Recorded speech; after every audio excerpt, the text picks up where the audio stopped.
وما لنا ألا نتوكل على الله وقد هدانا سبلنا ولنصبرن على ما آذيتمونا وعلى الله فليتوكل المتوكلون. Jamaah sekalian yang dirahmati oleh Allah Subhanahu wa taala, insyaallah malam hari ini kita akan membahas hadis yang ketiga dalam bab birri asdiqail ab, yaitu berbakti kepada kawan kerabat dari ayah wal dan juga ibu wal aqarib atau kerabat-kerabat yang lain, wa zaujah bahkan istri sekalipun dia punya kerabat, wasair man yundabu ikramuhu, dan semua yang memang diperintahkan oleh syariat kita ini untuk memuliakannya. Jadi semua keluarga kita kalau punya asdiqa, punya kawan kerabat, setelah wafatnya kerabat kita itu kita menyambung kembali silaturahim kepada mereka. Ini adalah perkara yang disyariatkan oleh agama kita. Nah, hadis yang ketiga ini senada dengan hadis yang sebelumnya, yaitu hadis Abdullah ibnu Umar, yang mana kita sudah baca kemarin ketika Abdullah ibnu Umar memuliakan seseorang yang tidak dikenal oleh Abdullah ibnu Dinar, murid beliau, yaitu Abdullah bin Dinar merasa heran, kenapa engkau memuliakannya? Abdullah bin Umar mengatakan, ayahnya orang ini adalah orang yang disayangi oleh ayahku, makanya aku melanjutkan kasih sayang ayahku terhadap anaknya dari orang yang pernah disayangi oleh ayahku. Nah, demikianlah Islam mengajarkan. Nah, hadis yang ketiga ini adalah hadis Malik ibn Rabi'ah As-Sa'idi Al-Ansari radhiyallahu anhu, salah seorang sahabat Nabi yang hadisnya itu mungkin sedikit dari Nabi SAW, dan salah satu hadis yang diriwayatkan melalui jalur beliau adalah hadis yang akan kita baca malam hari ini.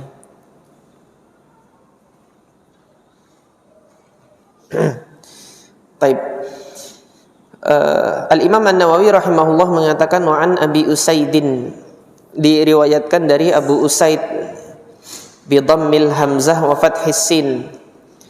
Kata Al-Imam An-Nawawi, hamzahnya itu diharokati dhammah, wa fathis sin, dan huruf sinnya itu diharokati fathah.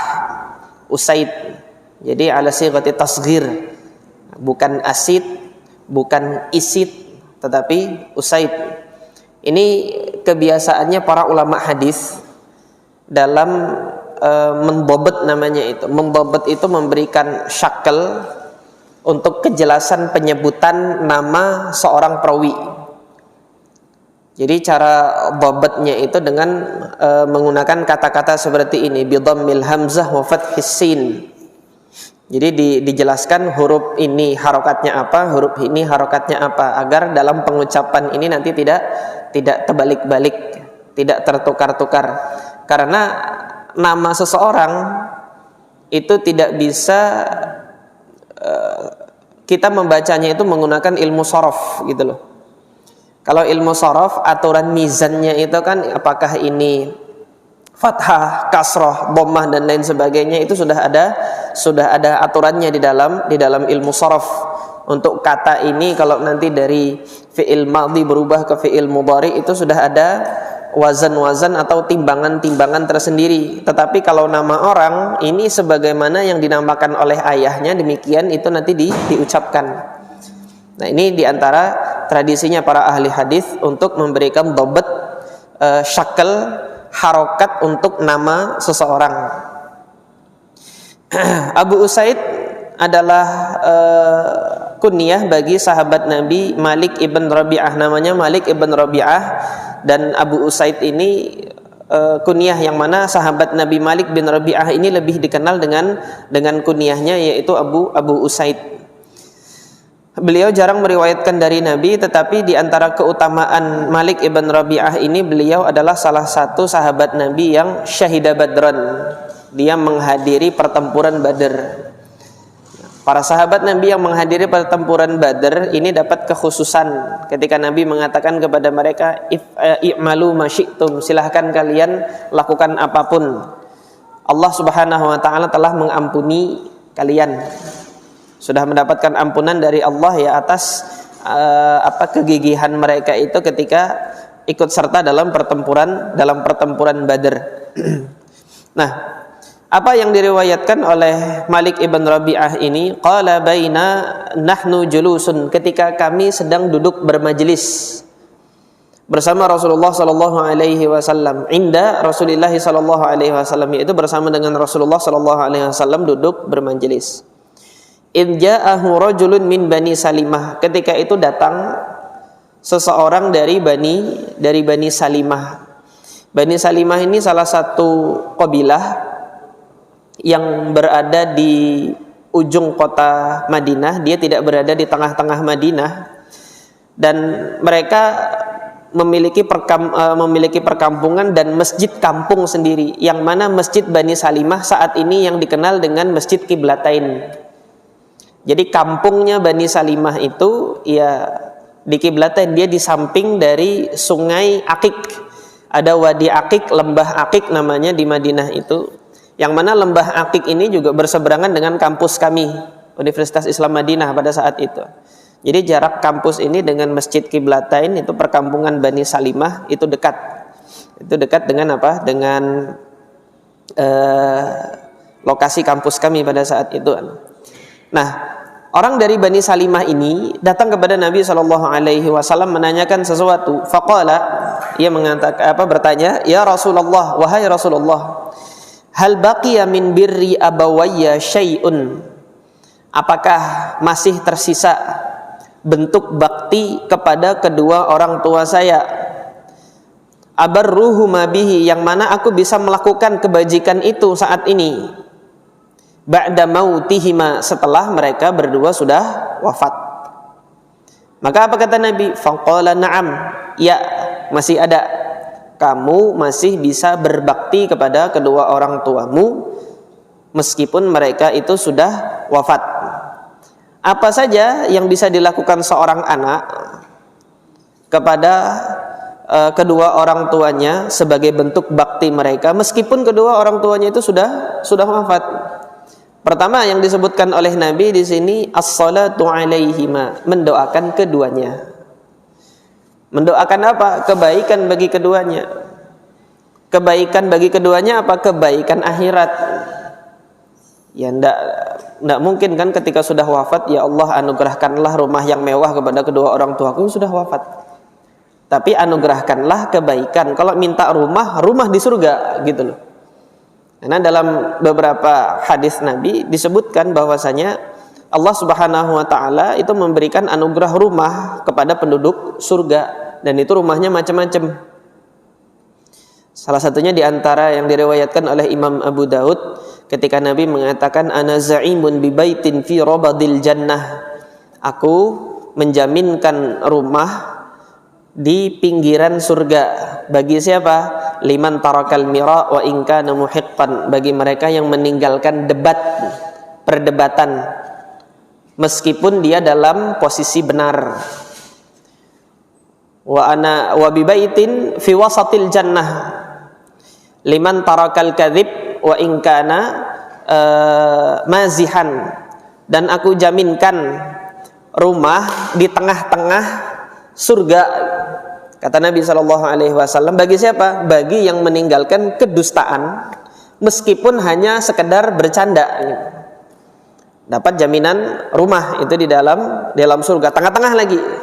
Antum di sini kan di Samarinda rumahnya di mana? Tengah kota apa pinggir kota? Kalau nanti di pinggir kota merasakan nggak untuk akses ke tengah kota itu sulit atau tidak? Nah, nanti di surga demikian, kita dapat rumah di emperannya saja. Itu yang meninggalkan perdebatan dapat rumah di emperan. Yang masih debat nggak tahu di mana dia nanti dikasih rumah sama Allah Azza wa Jalla. Masuk surga sih masuk surga gitu kan. Kemudian yang terakhir tadi di hadis Abu Daud ini ada rumah fi a'lal jannah wa bi baitin fi a'lal jannah. Tinggi dia, tetanggaan sama Nabi Muhammad SAW. Liman hasuna khuluquhu, bagi mereka yang memperindah akhlaknya, artinya dia memiliki akhlak yang mulia, maka dia mendapatkan rumah nanti di atas surga. Nah, ini salah satu hadis yang menunjukkan di rumah memang ada surga. Nah, ketika nanti seorang anak mendoakan kepada orang tua, misalnya, ya Allah anugerahkanlah rumah bagi kedua orang tuaku di surga, boleh. Karena Allah mengabarkan melalui lisan Nabi SAW, di antara fasilitas yang Allah berikan bagi penduduk surga adalah rumah. Kalau Allah kabulkan ini berarti terkabullah keduanya itu masuk surga. Jadi mendoakan kebaikan bagi keduanya. Kemudian apalagi yang kedua, wal istighfaru lahuma. Istighfar, memohonkan ampun bagi keduanya. Ini hendaknya seorang anak memohonkan kepada Allah ampunan bagi kedua orang tuanya itu, entah orang tuanya masih hidup atau orang tuanya itu sudah wafat. Tetap mintakan ampun terus, dan jangan pernah absen satu hari pun tanpa memintakan ampun kepada kedua orang tua. Nah, kedua orang tua kita saat kita kecil dahulu, kita kan nggak tahu. Waktu mungkin tumbuh gigi itu badannya panas itu orang tua kita begadang kayak gitu kan. Anda nggak sekarang kita pernah begadang mendoakan orang tua kita gitu loh. Baca Quran, kemudian setelah baca Quran khususkan doa untuk kedua orang tua kita gitu. Padahal dahulu orang tua kita pernah berkorban untuk masing-masing kita demikian. Nah, sekarang saking pelitnya kita itu, mudah-mudahan jangan ada yang di sini. Saking pelitnya sebagian orang untuk menyebutkan, ya Allah ampunilah kedua orang tuaku. Di dalam doanya, entah itu nanti di sujudnya, entah nanti ia setelah sholat, entah nanti di pertengahan malam, atau nanti di penghujung dia puasa sunnah. Sempat nggak menyempatkan untuk minta ampun kepada Allah Subhanahu Wa Taala bagi kedua orang tuanya. Istighfar lahuma. Maka hendaknya kita menyempatkan diri untuk memintakan ampun kepada Allah Subhanahu Wa Taala bagi kedua orang tua. Nah, ini Nabi SAW menyebutkan yang kedua, wal istighfaru lahum, memohonkan ampun bagi keduanya. Kemudian yang ketiga disebutkan oleh Nabi, di antara bentuk berbaktinya seorang anak kepada orang tua wafat, wa infadhu ahdihima min ba'dihima, melaksanakan, merealisasikan, mewujudkan infadh ahdihima. Ahdun itu janji. Ya, orang tua kita mungkin selama hidup pernah berjanji tetapi belum sempat terlaksana, maka lanjutkan itu anaknya. Masuk dalam kategori ini cita-cita kedua orang tua kita. Kalau cita-cita itu adalah cita-cita yang mulia, termasuk juga kebiasaan amal soleh kedua orang tua kita juga. Kemarin ada salah seorang kepada saya, beliau bertanya, Ustadz, ayah saya itu punya ini yang wafat ini, alhamdulillah Allah berikan anugerah, beliau itu punya travel umroh, yang mana kebiasaan beliau ini dari hasil fakir miskin untuk tua saya wafat ini, Ustaz, kata beliau, ini lanjutkan, saya bilang, lanjutkan, itu orang tua. Ketika orang tua sudah wafat, baru saya sampaikan hadis ini kepada yang bertanya tadi di Samarinda ini. Tapi nanti kalau mau tanya travel umrohnya apa, nanti di luar masjid, ini lagi di masjid, nggak boleh jual. Nanti kalau kan. Jadi dan biasa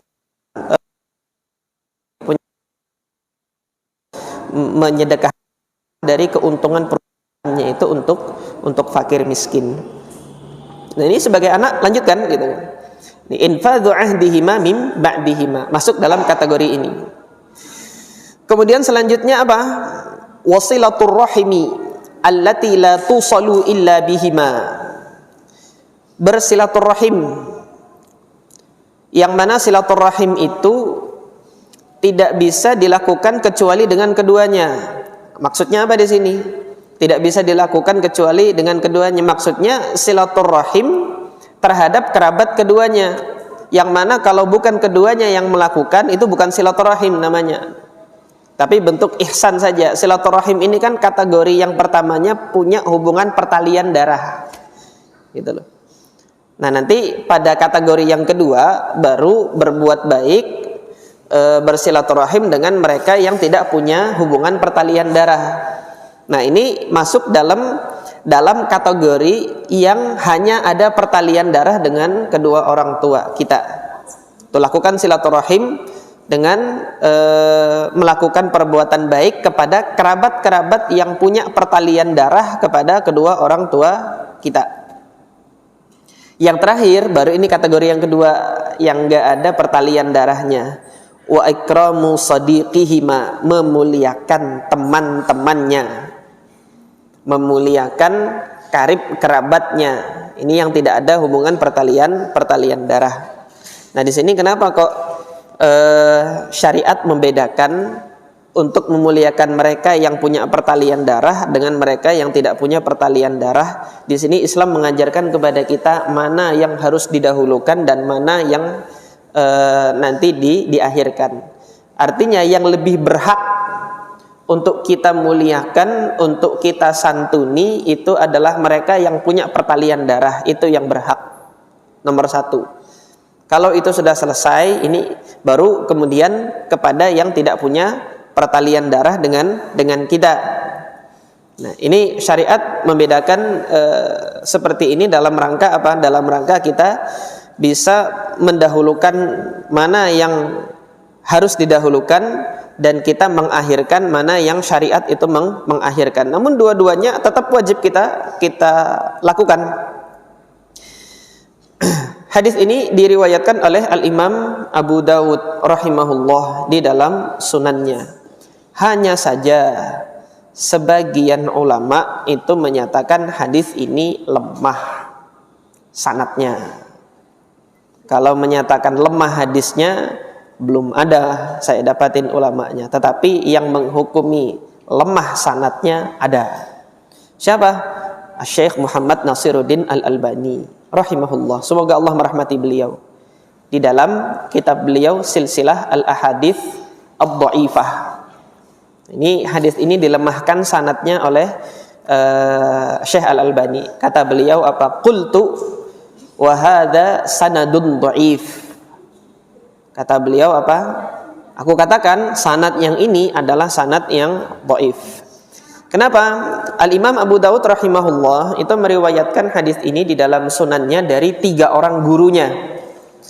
Yang pertama adalah Ibrahim ibn Mahdi Al-Missisi, kemudian yang kedua dari Utsman ibn Abi Syaibah, dan dari Muhammad ibnu Al-Ala Abu Quraib Al-Kufi. 3 orang gurunya ini, 2 ini thiqah. Utsman ibn Abi Syaibah dengan Muhammad ibn Al-Ala Abu Quraib ini thiqah. Adapun Ibrahim ibn Mahdi ini sedikit periwayatannya. Al-Hafidz Ibnu Hajar menyatakan bahwasanya Ibrahim bin Mahdi ini makbul. Makbul itu nanti akan kita jelaskan di sini. Makbul ini adalah bentuk ta'dil yang paling rendah dalam kategorisasinya Al-Hafidz Ibnu Hajar rahimahullah. Nanti akan kita jelaskan insyaallah. Kita sampaikan dulu jalur periwayatan hadis ini. 3 orang gurunya ini ketika ada satu yang makbul ini nggak jadi masalah, karena dua orang gurunya thiqah, dua-duanya thiqah. Ini apa? Hafalannya kuat, hadisnya itu layak untuk diterima, dia pujian. Nah, dalam disiplin ilmu hadis masing-masing perawi itu punya predikat-predikat. Sama seperti teman-teman yang di perkuliahan atau kemudian di sekolah itu kan setelah belajar ada dapat nilai kan, predikatnya A, B, C, D. Thiqah itu predikatnya A, cum laude dia. Artinya lulus dengan nilai yang memuaskan setelah melalui ujian. Nah, para ulama hadis ada ujiannya kan? Ada ujiannya. Siapa yang nguji? Ya para ulama hadis yang lain. Diuji keakuratan hafalannya, keterjagaan riwayat hadisnya, itu ada mekanisme pengujiannya gitu. Nah, kembali kepada jalur periwayatan Imam Abu Daud ini, gurunya yang 3 orang gurunya ini, 1 yang dia kurang memuaskan nilainya, dan 2 yang nilainya itu memuaskan. Jadi kita pakai bahasa akademik sekarang ya. Bahasa akademiknya ahli hadis itu namanya thiqah. Meriwayatkan dari 3 ini meriwayatkan dari seorang perawi yang sama, yaitu Abdullah ibnu Idris. Abdullah ibnu Idris thiqah, faqih, abid. Selain dia thiqah, riwayat hafalannya itu kuat, beliau juga ahli dalam fikih, memiliki kefaqihan di dalam menetapkan istinbat hukum Islam. Nah, jadi antara ahli hadis dengan fikih itu memang ada perbedaan dalam hal ini apa? Ada yang Allah anugerahkan kemampuan untuk istinbat hukum dari Al-Quran dan Sunnah, ada yang tidak Allah anugerahkan. Jadi hanya menyampaikan riwayat saja, tetapi makna dari hadis itu enggak tahu. Itu para ahli hadis ada yang begitu gitu loh. Cerita ini pernah disampaikan, salah satu kisahnya itu pernah disampaikan oleh Al-Imam Tajuddin As-Subki dalam kitab beliau Tabaqat Syafi'iyah. Ini contoh ya, contoh ada yang faqih sama yang tidak faqih. Pada saat itu ahli hadis di Baghdad itu didatangi oleh seorang wanita tua bertanya, wahai para ulama hadis, ada enggak aturan dari Rasulullah tentang wanita yang memandikan mayit ketika dia sedang haid, boleh enggak dia memandikan mayit? Bingung ahli hadis di Baghdad itu, enggak pernah dapat saya hadisnya begini. Ketika itu ketika mereka sedang mencari hadis, yang satu bingung, yang ini bingung, lewat Al-Imam Abu Thawr. Al-Imam Abu Thawr salah seorang muridnya Imam Syafi'i di Baghdad. Jadi ketika Imam Syafi'i mengajarkan fikihnya itu di Baghdad, salah satu murid-muridnya di antara muridnya yang meriwayatkan fikih dari Imam Syafi'i adalah Al-Imam Abu Thawr. Dan yang paling terkenal adalah Imam Ahmad bin Hanbal yang madhabnya sampai ke kita. Al-Imam Abu Thawr kalau Allah izinkan madhabnya sampai ke kita insya Allah. Tapi Allah belum mengizinkan madhabnya sampai ke kita. Nah, kenapa kok gitu? Saat kemarin sudah saya jawab, 4 ini aja berantem gitu kan kaum muslimin. Ditambah lagi nanti madhabnya ini cakar-cakaran lagi nanti ya. Belum bisa berlegowo dalam berbeda pendapat kan. Sebagian kaum muslimin, tapi yang Allah selamatkan, Allah beri rahmat, bisa untuk berlegowo dalam berbeda pendapat. Nah, lanjut kisah ini tadi, Al-Imam Abu kemudian dipanggil, ini loh, tanya sama orang ini. Orang ini pernah berguru dengan manusia yang memiliki, yang mana setengah otaknya itu adalah kumpulan dari otak semua manusia di muka bumi ini. Ini saking pujiannya berlebihan terhadap Imam Syafi'i. Kalau dikumpulkan otak manusia seluruh bumi ini, dia baru sebanding dengan setengahnya saja sama otaknya Imam Syafi'i gitu loh. Saking cerdas dan jeniusnya Al-Imam Syafi'i rahimahullah. Nah, tanya sama orang ini. Ketika ditanya boleh atau tidak, kata Imam Abu Thawr, boleh wanita haid memandikan mayit. Apakah ada sunnahnya? Ada sunnahnya. Beliau sebutkan satu hadis yang diriwayatkan oleh Al-Imam Muslim ketika Ibunda Aisyah disuruh oleh Rasulullah ngambil sejadahnya Nabi di masjid. Kata Nabi nawilini al-khumrata fil masjid, tolong wahai Aisyah ambilkan sejadah saya di masjid. Kata Aisyah inni haid, saya sedang haid gitu kan. Rasulullah mengatakan inna haidataki laisat fi yadiki, ya, haid kamu itu bukan di tangan kamu. Nah, sekarang engkau memandikan mayit pakai tangan kamu kah? Atau memandikannya pakai anggota tubuh yang ada darah haidnya? Ya pakai tangan. Ada darah haidnya nggak di tangan? Nggak ada.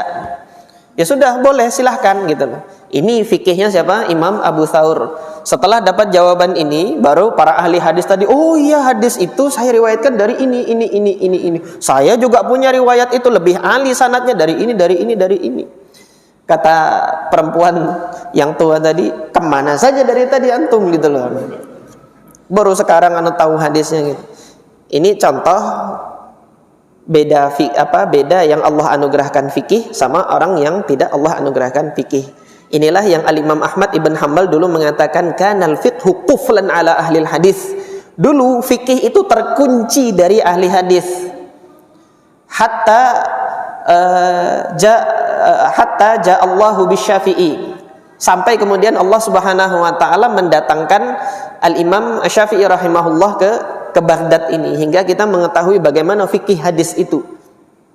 Dan di dalam riwayat yang lain Al-Imam Ahmad menyatakan laulallah tsumma Syafi'i ma fahimna fiqhal hadis. Kalau bukan Allah dan karena Imam Syafi'i, kita nggak bakalan tahu fikih dari hadis. Nah, ini Abdullah ibnu Idris itu adalah salah seorang perawi yang Allah berikan anugerah kekuatan hafalan hadis dan juga kefakihan di dalam fikihnya. Beliau meriwayatkan dari Abdurrahman ibn Sulaiman. Abdurrahman ibn Sulaiman ini saduq fi hilin. Kalau saduq fi hilin itu nilainya B gitu loh. Dia nilainya B. An Asid ibn Ali ibn Ubaid maula Bani Sa'idah, meriwayatkan dari seorang perawi yang namanya Asid. Wa fi riwayatin Usaid. Ada dua penyebutan, ada dua dhabt di sini. Sebagian menyebutkan Usaid, sebagian menyebutkan Asid. Tetapi yang saya lihat dia para a'immatur rijal lebih banyak mendhabt dengan dhabt Asid bi fathil hamzah wa kasris sin. Beda nanti Abu Usaid yang mana sahabat Nabi tadi, dia Usaid bi dhammil hamzah wa fathis sin. Asid ibn Ali ini saduq, meriwayatkan dari ayahnya namanya Ali ibn Ubaid. Ali ibn Ubaid ini adalah budak yang dibebaskan oleh Malik ibn Rabi'ah, sahabat ini. Sahabat yang meriwayatkan hadis ini. Kenapa Syekh Al-Albani mendhaifkannya? Syekh Al-Albani mendhaifkannya karena yang meriwayatkan dari sahabat Nabi Malik bin Rabi'ah ini adalah Ali ibnu Ubaid, maulanya sendiri, yang mana riwayat hadisnya itu sedikit. Lam yarwi anhu illa wahid. Tidak ada yang meriwayatkan dari Ali ibn Ubaid ini kecuali anaknya sendiri, dan ini satu-satunya hadisnya. Dalam kategori yang seperti ini, para ahli hadis ketika mendapati seorang perawi yang tidak meriwayatkan darinya kecuali hanya satu orang murid saja, kemudian belum ada para a'immatul hadis yang lain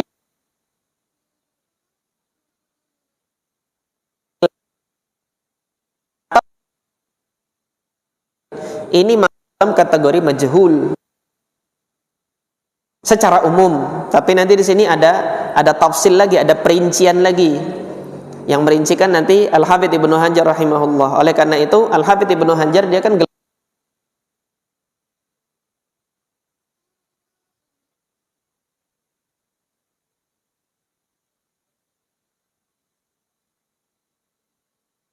para a'immatul hadis sebelumnya.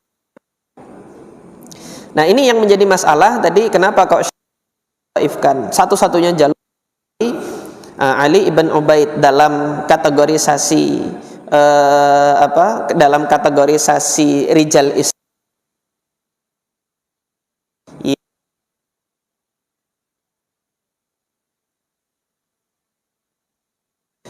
Karena seorang perawi tidak diketahui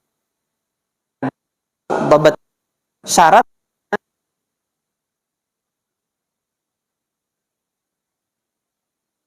harus terpenuhi kriteria adalah dan dhabt.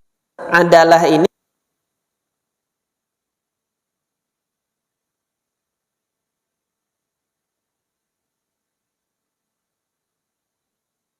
majhul.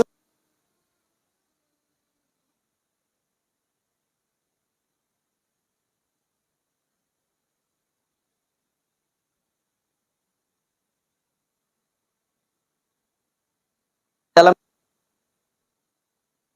mengujinya dibandingkan dengan riwayat yang lainnya. Nah, dalam hal ini Ali ibn Ubaid kan meriwayatkan satu hadis dari Malik bin Rabi'ah. Cara ada Malik kan atau enggak gitu. Itu dibandingkan ada kurang huruf atau ketambahan huruf atau tidak. Ini cara mereka menganalisa. Ali ibn Ubaid satunya saja yang meriwayatkan hadis ini gitu loh. Bandingkan nggak bisa diuji, alatnya nggak bisa gitu loh. Ketika nggak ada alat pengujinya, masukkan dalam kategori majhul. Nah, jadi para a'immatul hadis dia punya kategorisasi terhadap perawi hadis, diketahui adalah dan dobatnya ini diterima hadisnya, dia diketahui celaan terhadap riwayatnya, artinya dalam hal ini riwayatnya dia lemah, dia masuk kategori dhaif. Ada kategori ketiga, yaitu kategori yang tidak diketahui apakah dia ini terpenuhi nilainya atau tidak terpenuhi nilainya. Itu kategori yang ketiga. Nah, dalam hal ini Al-Hafidz Ibnu Hajar untuk kategori ketiga dibagi lagi sama beliau gitu loh. Dibagi lagi sama beliau. Nah, dalam kategorisasinya Al-Hafidz Ibnu Hajar punya 3 pembagian. Punya 3 pembagian untuk perawi yang majhul ini. Yang pertama, kategori yang pertama itu kategori makbul. Meskipun dia masuk dalam dia masuk di dalam kategori yang majhul tadi ya.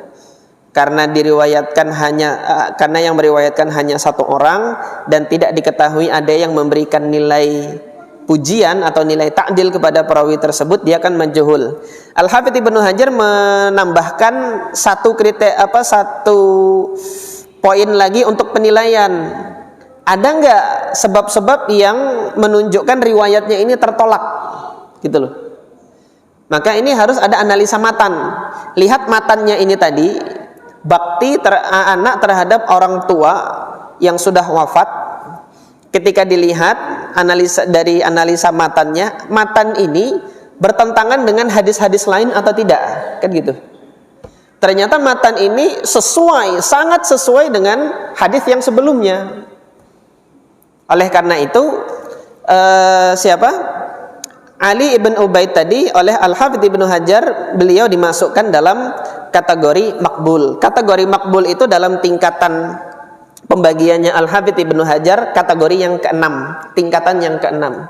Al-Hafidz Ibnu Hajar punya pembagian tingkatan perawi hadis itu 12. 6 yang pertama ini masuk ta'dil, artinya mendapat pujian dan riwayatnya masih boleh diterima. 6 ya, 6 yang pertama. Kemudian 6 yang terakhir dari 7 sampai 12 ini masuk dalam kategori dhaif. 7 sampai 12 ini 7, 8, 9 itu dhaif yang bisa diangkat ke hasan. 7, 8, 9 10, 11, 12 itu nggak bisa diangkat lagi. Yang 10 ini mungkarul hadis, 11 muttaham bil kadzib, 12 kadzib pendusta, nggak bisa lagi diangkat hadisnya itu. 10, 11, 12. Nah 7, 8, 9 masih bisa diangkat kepada derajat hasan. Dia dhaif sih dhaif gitu loh, tapi bisa diangkat ke derajat hasan. Kategori makbul itu masih masuk kategori ta'dil. Ta'dil itu masih dapat pujian. Nilainya itu udah C- gitu nah. Kalau dia di perkuliahan C-, dikit lagi dia D, gagal, nggak lulus. Dikit lagi dia masih C. Nah, maka oleh karena itu Al-Hafidz Ibnu Hajar memberikan kategori memberikan predikat untuk Ali ibnu Ubaid makbul. Makbul itu masih ada kemungkinan untuk diterima riwayatnya. Jadi seperti itu. Nah, jadi khulasah singkatnya hadis ini hasan, bisa diterima. Syekh Al-Albani rahimahullah beliau menghukumi sanadnya secara zahir, yang nampak sanadnya begitu. Tetapi ketika ditilik jauh lebih dalam lagi, enggak, ini hadis bisa diangkat. Kenapa? Kita melihat matannya tidak bertentangan dengan dalil-dalil yang lain. Jadi seperti itu. Nah, kemudian kalau begitu siapa ulama mutaqaddimin yang mensahihkan atau menghasankan hadis? Iya, Imam Abu Dawud. Imam Abu Dawud dalam risalahnya kepada ahli Makkah ini kan berisikan tentang kriteria-kriteria hadis-hadis yang beliau cantumkan dalam sunannya. Imam Abu Dawud sudah mengatakan Wa ma sakattu anhu fahuwa shalih. Yang aku diam, aku tidak mengomentari hadisnya, itu hadisnya soleh. Soleh yang bisa diterima. Ini istilahnya Al-Imam Abu Dawud, soleh. Soleh lil a'mal. Soleh untuk diamalkan. Itu Imam Abu Dawud. Kemudian yang kedua ya Imam An-Nawawi yang membawakan hadis ini di dalam Riyadhus Shalihin. Di mukaddimahnya nanti antum silahkan baca sendiri di mukaddimahnya. Bahwasanya Al-Imam An-Nawawi mengatakan wa altazimu, saya melazimkan gitu. Kata Imam An-Nawawi, saya melazimkan. Wa altazimu fihi, saya melazimkan di dalam kitab ini alla adzkura, untuk tidak menyebutkan illa haditsan sahihan, kecuali hadis yang sahih. Minal wadihat, dari hadis-hadis yang jelas kesahihannya gitu kan. Nah, ini beliau sudah berazam untuk konsisten bahwasanya kitab Riyadhus Shalihin ini mencantumkan hadis-hadis yang sahih gitu. Nanti silahkan antum lihat di mukaddimahnya Al-Imam An-Nawawi.